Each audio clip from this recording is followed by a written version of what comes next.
walang sawang suporta. Mula kay Dennis sa hanggang sa pelikula namin tatlo ni Sam. And then, dyan pa rin siya para sumuporta talaga.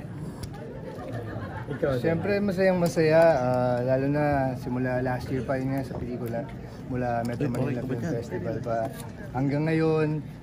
At sana sa mga susunod pang projects talagang grabe yung suporta ng Beauty Derm. Kaya maraming salamat sa suporta at sa buong Beauty Derm team. Thank you sa inyong lahat. Welcome daw sa Beauty Derm, Dennis. Pinapakilala ka na.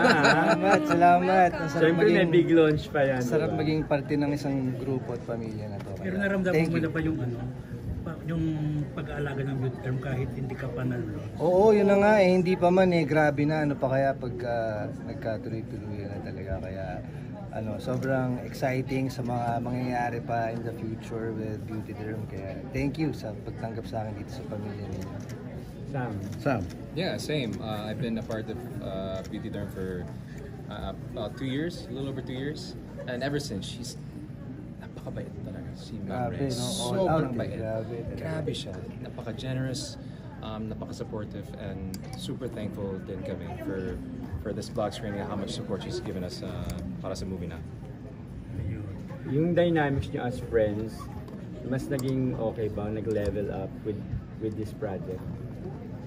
Oo naman, tingin ko. Well, naging friends kami kasi because of hindi kami friends before. First time na magkasama. Ni Denny, so... Dahil marami kaming mga pare-pareho mga hilig sa pagmumotor, kaya marami na pag-uusapan, kaya mas naging solid yung band namin yung tatlo. Yun nga, at si Sam ay nagmotor pa. Oo, nagmotor pa. Actually, pumunta dito. Actually, text ko si Dennis last night. Hey bro, niyaya pa ako gabi. magmumotor if you guys are game pag sabay. Sam, nag-aaral si Ma'am Rey. Sunblock ka ba ng Beauty Derm? Or I have now. I just got. So, on the way back. Maglalagay the bell ako. daw. So. Init talaga eh, grabe. Sobrang Importante init. yan. Grabe ngayon. Sobrang init ngayon. Sam, Ken, Dennis, ano yung biyahe na malayo na pagmumotor? With sa pagmumotor. Ito malayo na ito kung saan ako. Parang nag-Visayas, Mindanao ka na ata. But yung mga trip namin sa Visayas, Mindanao, it was planned by Yamaha. So parang lumipat kami dito. Hindi galing dito. They brought our bikes there. So CDO to Davao. Nakaroro ba? But hindi galing dito. So the longest ride that I've gone, like Baguio, La Union, na dire-diretso. Sam, safe ba yun? It's always gonna be more dangerous than a car, of course. But oddly enough, I feel more comfortable and more relaxed pag naka-motor. May mga safety gear ka naman. Yeah. Oo, from top to bottom. Of course. Yan. Yeah. Kailangan Si yan. Dennis saka si Dennis, ano yung gaano kalayo na yung na motor? Ano ba? Siguro, QC to Caliraya. Kalira, malayo na yun. Okay na rin. Infanta? Pataas yun. Infanta, Caliraya, yung Laguna area. That big loop. Doon lang kami. Doon kasi yung rest house namin bande. Ken, di ba na-aksidente ka sa pagmumotor? Oo. Hindi ka na natatakot na? Safe naman. Okay pa naman ako. Hindi kasi important, naka-safety gear. Medyo matagal na rin. Ano naman, tumutumba. Hindi, tumalsik ako. Ay, yung So it wasn't like a tip over. Nasa likod ko siya. Tapos nadulas ako sa yung lumot. Nag-slide. Yung motor ko. Tapos humiwalay ako dun sa motor ko. Oh my gosh.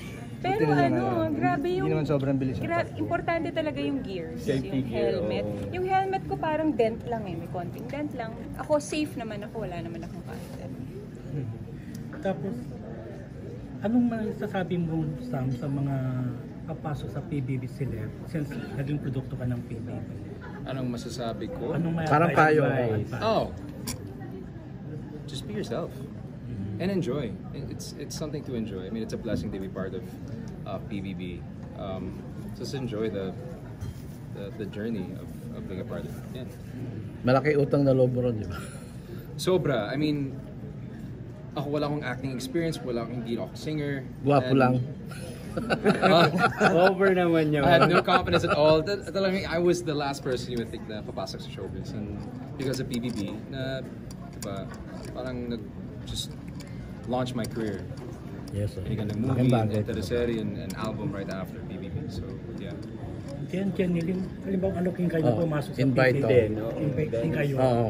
Anong maging reaction? Dalawa kayo ha. Paano or kaya? kahit isa lang. May baby pa kami. Parang kailangan pa kami ng baby namin. Ipapaubayan na namin sa iba yon sa kanila na siguro. Pag one night lang, carry naman. Hindi kaya. Ah, hindi, guess lang. Papasok lang, One oh, night lalabas din. Siguro So, may siguro bisita. one night. Siguro hours lang. Silip Pwede lang. naman. Silip lang. Oo. Pwede naman. Yun, sige. Okay. Ano na Ikaw, lang, friend, pasalamat lang doon sa mga sumuporta sa Everything About My Wife, saka yung sa mga hindi pa nakakapanood, pa-invite na. Sa mga nakapanood na po, maraming salamat sa oras ninyo. At sa mga hindi pa po nakakapanood, showing pa po, second week na. Yes. So, sana po makapanood pa kayo. Yun, thank you sa lahat na sumuporta. Sana po panoorin ninyo, showing pa po on its second week. Sana po ay mas sumaba pa yung oras niya sa sinihan para mas marami pa makapanood. Kaya sana po supportahan natin lahat ng pelikulang Pilipino. Sam. Damn. I'm a translator. I'll English this.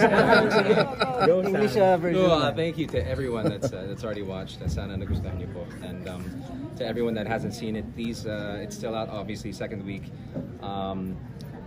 Yeah, it's a feel-good fun movie. So for the whole family, rated PG, rated PG. So kahit yung mga bata, you can bring the whole family. Pwede. But yes, sana supportan niyo po. Thank you. Thank you! Bati mo. Last na, pag-video